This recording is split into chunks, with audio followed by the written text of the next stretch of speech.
Create Sport Clube, que prazer ter você aqui. Eu e o presidente do sindicato, o Dr. Reinaldo Zé Martorelli, escolhemos temas que efetivamente a gente possa discutir com você, telespectador. Mas temas confortáveis e temas com algum desconforto. E nós vamos... Mais temas com desconforto do que com conforto. Perfeitamente aqui, porque sindicato, meu amigo, pode dar festa e as melhores, mas sindicato é luta. E o Sindicato de Atletas do Estado de São Paulo é muita luta. Como é que eu errei? Festa estranha com gente esquisita, não estou legal, né? Era a frase do Renato Russo, no término do outro programa, mas eu corrigi, grande Renato Russo, que eu vi num show que minha mulher promoveu, a Cristina Cavaneiro, no ginásio do Ibirapuera, em 86, que os Legião Urbana arrebentou antes do Renato. Qual a melhor música que ele cantava? Ah, meu chapa, eu gosto de Índios, gosto de... Poxa, o Renato... Estranho Amor em italiano. Mas aquele já foi uma fase meio... Ele estava apaixonado, o Renato... Porque o Renato foi luta. O Renato era terrível. E homenageio todas as bandas dos anos 80 de Brasília, que viraram bandas de sucesso. Capital Inicial, o Paralamas, o Legião, o Dado e o Marcelo Bonfá. Mas a gente vai discutir assédio sexual aqui. A Associação dos Advogados Trabalhistas fez um debate sobre assédio sexual num trabalho da Paula Saqueta, que pegou várias vans e colocou uma na Praça Mauá e uma na Praça da República, em São Paulo, convidando mulheres que ingressavam dentro das vans e davam depoimento de assédio, de estupro. Isso virou um documentário da Paula Saqueta, um documentário fantástico, vamos falar de assédio. Nós fizemos um debate na associação e foi extremamente inquietador. Nós, homens, ficamos muito preocupados com essa questão do assédio sexual, porque se atribui, né, a questão dos homens, e o Brasil traz... E ao machismo. O machismo. E o machismo gera o fascismo. Às vezes tem uma distorção, porque o assédio é o machismo ao homem. Peraí, não é assim também. Até porque nós também podemos... Eu sou sexagenário, mas não morri. E podemos ser vítimas de assédio. E um atleta de futebol, muito. Muito. Porque esse está... O atleta, de forma geral, e de futebol. Ele é celebridade. E estar com o atleta é estar no cardápio da relação social. Jantei com o Ronaldo Fenômeno, a moça está colocada. Jantei com determinado atleta, mulher ou tal, o moço parte para ser conhecido, sair com a mão na imagem, conheci, sou amigo, isso te põe na dinâmica social. Então o assédio ele tem que ter uma visão, né, Reinaldo Zé Martorelli, meu presidente do sindicato, uma visão um pouquinho mais aberta. E a nossa proposição, apesar do sistema legal prever o assédio, ou seja, é proibido até pela CLT, pela Constituição Federal, tem a questão dos assédios dentro da Lei Pelé, tem a questão também do assédio sexual, do moral, da questão do constrangimento do atleta na sua atividade profissional, ou com o famoso, né, ato ilícito. Que não é pouco, né? Ato ilícito, dano e nexo de causalidade. Sim. Então, mas a gente tem um atleta sexualizado. O Brasil é um país, e na Europa não é diferente, em nenhum país, onde os atletas são representantes semideuses. Eu estava até conversando com o Martorelli antes, como era na Grécia, em Roma, eles têm um perfil, são pessoas másculas, com corpos aceitos socialmente, não que a pessoa mais gordinha não é aceita, pelo contrário, tal, mas tem paradigmas de atletas. Idealização corporal, né? Idealização corporal, um elemento importante. Martorelli, como é que você vê o atleta sexualizado? Ou seja, nas roupas, a gente tem os novos uniformes, os times africanos trazem muito isso, colados no corpo. Não que os atletas não queiram, eles ganham velocidade, ganham na questão dos suores, existe toda uma tecnologia por trás. Mas como é que você vê a sexualização do atleta? Eu acho que a sociedade está sexualizada, né? Tá. Muito. Mudou muito. mudou muito. Hoje, uma mulher de 50 anos, ela tem a sua vestimenta compatível ou, né, igual a de uma menina de 18. Né? Isso, e não tem nada de errado nisso. Lógico. Né? Isso é uma coisa. Agora, e aí vai para o atleta. Essa questão E vai a para o questão atleta. também do acesso financeiro na questão das próteses, Sim. dos seios, das nádegas, a mulher ficando, apesar de uma idade que antigamente a gente dizia, hoje ela vira, entre aspas, uma coroa sarada, Sim. ou um coroa sarado, ou seja, não se tem mais o tempo delimitador da estética. Não tem, mas assim, mas essa questão mesmo, ela deriva para uma outra que é o nosso foco de preocupação, que é que no esporte o atleta vira presa fácil. Tá. Essa questão. E a presa fácil, por quê? Quais são os motivos para que ele vire a presa fácil? E é aí que está a nossa reflexão e as consequências disso. Então, com a vida do Andy Woodward aqui, o Andy trouxe a sua história de vida, né? O Andy foi abusado sexualmente pelo seu treinador dos 10 aos 14 anos. Todo final de semana ele era abusado, né? Aí a gente vai entender toda a história dele e a estratégia do abusador.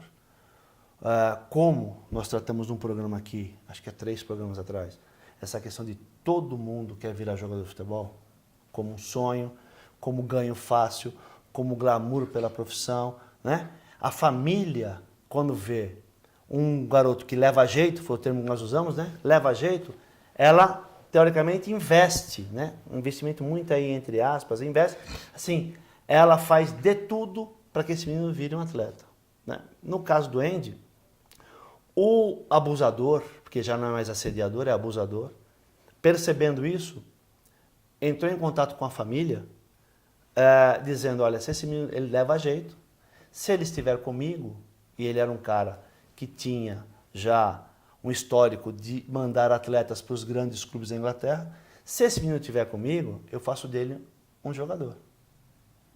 E com isso, ele abusou 4 anos do Andy. 4 anos. E vem algumas coisas que a gente começa a questionar e entender, né? Ele foi para casa, foi morar na casa do abusador, do treinador, com o consentimento e o estímulo dos pais.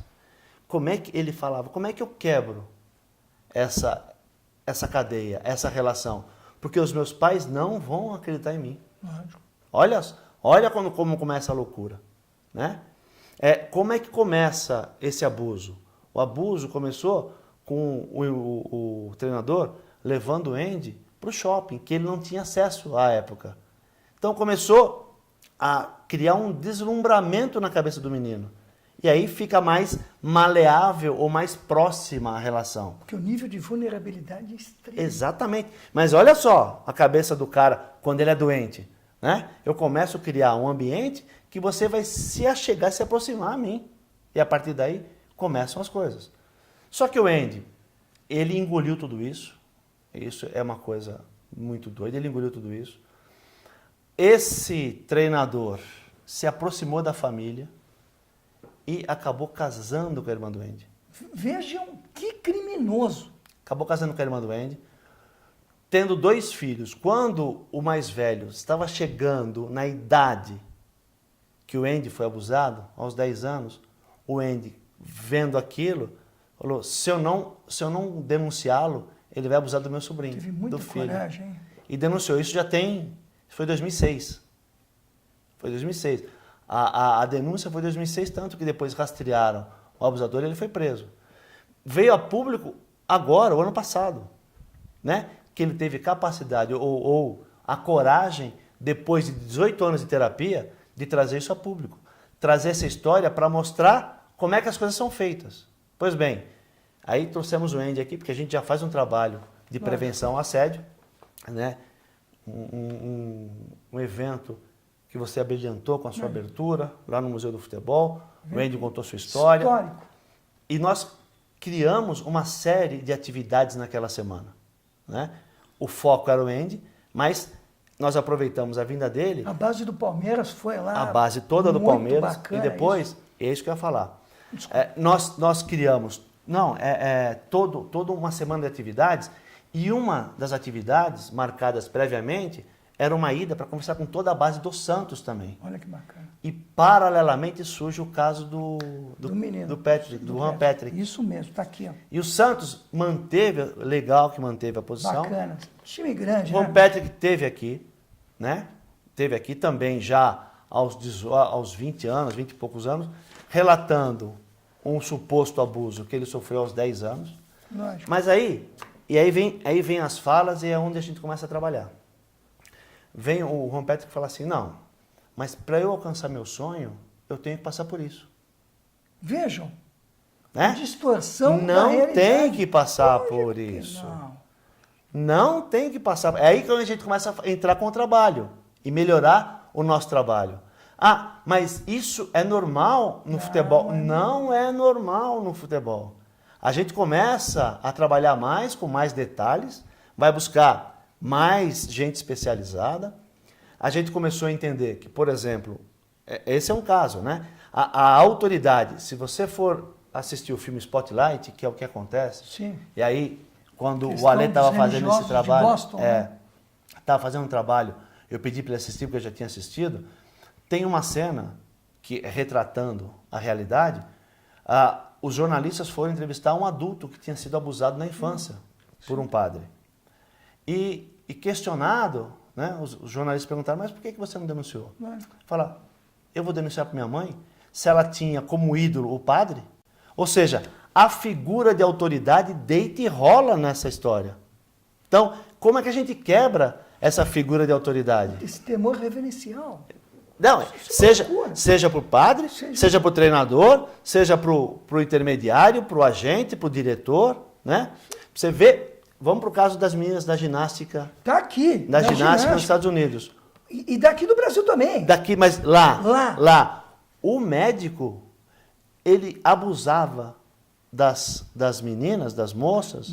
Inclusive uma atleta olímpica premiada. Os pais na mesma sala. Os pais na mesma sala. Não, aí com uma divisão lá seria com biombo. E aí as crianças, elas não se manifestavam, porque, olha, meu pai está aqui do lado, está acontecendo isso, eu não está fazendo nada, então pode. Não. Olha a loucura que é isso. E a gente começou a entender. Lívio, que num clube sem estrutura também existe o assédio e o abuso. Tem o homossexual. Sim. E tem o heterossexual. O heterossexual, né? Porque um clube que não tem estrutura, que a comida não é suficiente para que o atleta se nutra, as mulheres começam a encostar, muito mais velhas, começam a encostar para seduzir os meninos por uma pizza, por um jantar. A gente não está falando do homo afetivo, a gente está falando daquele que da relação heterossexual. Perfeitamente, abusiva. Abusiva. E aí, olha só, e o atleta, sem ter essa noção, menino, vamos imaginar um menino de 20 anos, encosta uma mulher de 35 para aproveitar do corpo escultural do atleta. O famoso joga-chave meu amor, que tem que é a lenda urbana das concentrações de clube. Pois é. Quando as senhoras iam ver, isso já se dizia na minha época, que jogavam a chave do carro, as chaves no gramado, existia todo esse Então mito. você imagina, e aí o menino vai para uma relação, ele começa uma relação com uma pessoa que está ali só para aproveitar. Que é um passaporte só para aproveitar para o futuro. Da relação sexual em si, ele se compromete de alguma forma, se envolve emocionalmente e também acaba com a vida dele.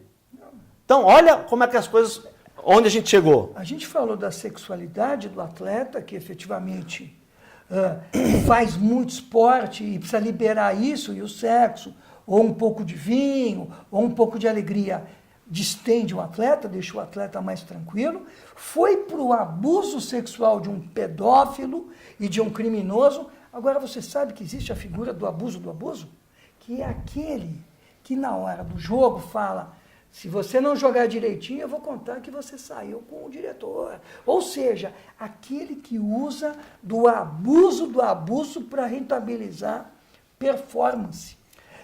Existia na ginástica olímpica brasileira, que um dos técnicos, efetivamente, diz que houve mau entendimento, parece que foram 30, 40 casos aqui no nosso ABC, Você tinha um coleguinha dele, no pior dos sentidos, que era o abuso do abuso. Ele falava, está sentindo falta do outro? Ou seja, essa pessoa se vale das informações que são extremamente doídas, doloridas, numa pessoa que foi violada. Porque, gente, vamos falar que ser violado... Não sei se você viu também, a gente como está muito atento a isso, teve um caso também na seleção paralímpica de basquete. Paralímpica de basquete, que a gente acha que... Abusaram, duas mais fortes abusaram de uma mais fraca. E ela, depois de 3, 4 meses, se suicidou porque ela não aguentou a situação. Olha o estágio. Quer mais? A gente aí vem da questão do que eu tenho estudado agora, né? Que é o que a gente chama de trauma a posteriori. Então, sim, o menino, ele é o ativo numa relação quando ele tem 10 anos, 12 anos, que também tem, né? E a grande maioria do assédio, o assediador, ele é o passivo na relação, né? Pega os meninos do futebol, ele acha a coisa mais normal do mundo. Não, eu tô aqui mesmo, eu sou homem, né? Eu vou lá me aproveitar disso. Só que, mais tarde, quando ele se dá conta de que aquilo não é legal, ele traumatiza. Olha o mal que faz para a vida dele. Isso eu estou falando depois de 10, 15 anos. Ele traumatiza depois de 15 anos. E o caso olha que loucura que isso. foi violado e vira violador? Não, geralmente é isso. Um dado de quem sofre violência na infância vira um ser violento. Exatamente. E aquele que é violado e abusado pode, não é... Quase a totalidade dos casos dos abusadores, eles foram abusados. Ou seja, e depois você ainda, diante da tragédia horrorosa, de tudo, dessa quebradeira interna que ocorre, você é vítima do abuso por conta da sociedade que te recrimina com chacotas, com estigmas, ou seja, você não se recupera nunca, e a saída é o suicídio. Então, a saída... O Andy confidenciou, ele falou assim... Quantas vezes o Andy não tentou? Na verdade, ele não confidenciou, ele falava abertamente. Assim, eu não sabia se eu era homossexual ou não. Sim, porque você não sabe. O Andy está no 6º casamento. Tá. Ele falou, eu tenho maior dificuldade em me relacionar. Quanto que isso não afeta? Com 18 anos de terapia. Você imagine. 18 anos de terapia. Eu tenho maior dificuldade em me relacionar.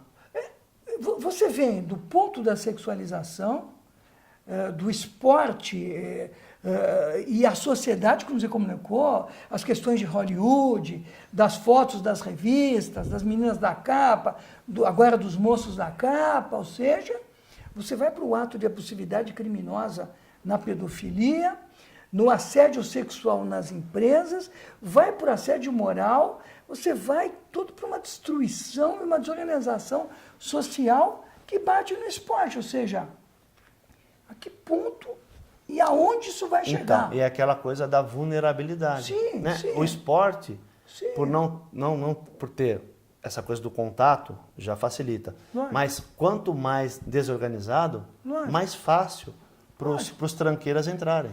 Lógico, Né? lógico. Mais fácil. Bom, aí tem o outro lado. Nós Tá. nos reunimos com várias instituições do setor.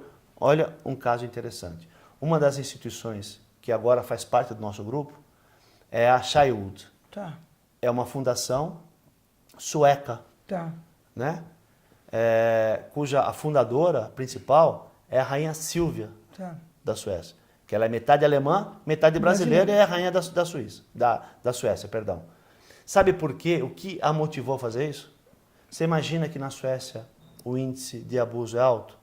Não. Não é. Mas sabe qual é o grande problema lá? Qual? Incesto. Nossa, mãe. Por quê? Porque o frio intenso faz com que as famílias fiquem muito tempo juntas. Lógico. E aí, uma questão de incesto. Olha que loucura. E você julga a Suécia, países escandinavos, suprassumo da civilização. Pois é. Olha. Gueto civilizatório fantástico em relação a esse mundo tão perigoso. Então, para entender, por isso que é legal entender o mundo, entender a história. Sim. Mas o que desencadeou isso? Bom, a gente faz parte de um grupo. Lógico. A partir daí... Não teve aquele caso na Alemanha do pai que tinha tido 6 filhos com todas as filhas? Ou Sim. seja... coisa doente. Na né? Alemanha, porra. Mas nós soubemos, nesse trabalho, que existe uma lei que obriga que as empresas tenham um protocolo para evitar o assédio sexual. Certo. E o clube é uma empresa. Lógico. Então a gente começou a trabalhar também para favorecer que os clubes acabem aderindo a esse protocolo. Não tem um tal de compliance? Mais. Mais que compliance? Mais. Mas assim, não, mais.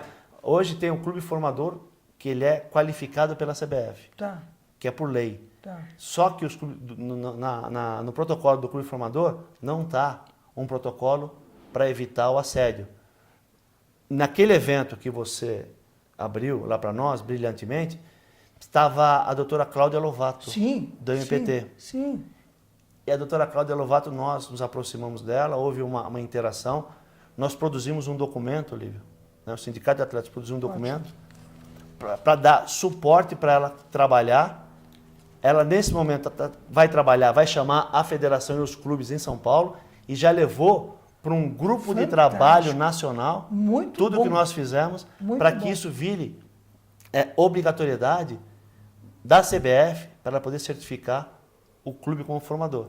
Porque o clube como formador tem ganhos econômicos aí. Então, só vai ter ganho econômico se você tiver completo nessa questão. Esse selo de rigidez, de salubridade do bom ambiente, ou seja, orientando, eu acho que é só educação nisso, né? Só. Educação e prevenção e olho firme, né?